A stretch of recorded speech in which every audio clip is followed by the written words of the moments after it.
Hello বন্ধুরা, সবাইকে নমস্কার, সবাইকে স্বাগত। সবাই ভালো আছেন তো? দেখুন, আজকে আমার দুপুরে রান্না বসে গেছে।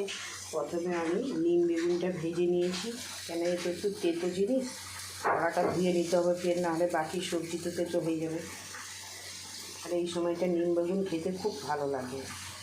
কে কে খেতে ভালোবাসেন কমেন্ট করবেন তো।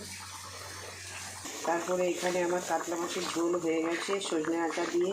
সজনে আটাগুলো খুবই নরম, আমি গাছ থেকে পেড়ে নিয়ে এসেছি, কিন্তু খুব এত নরম, কিন্তু খেতে খুব ভালো লাগে।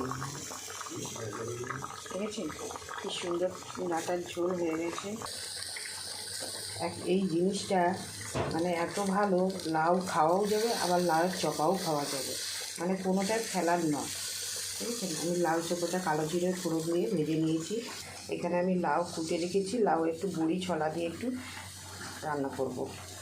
দেখুন বন্ধুরা, এখানে আমার লাউয়ের চচ্চড়িটা হয়ে গেছে, একটু বড়ি ছলা দিয়ে দিয়েছি।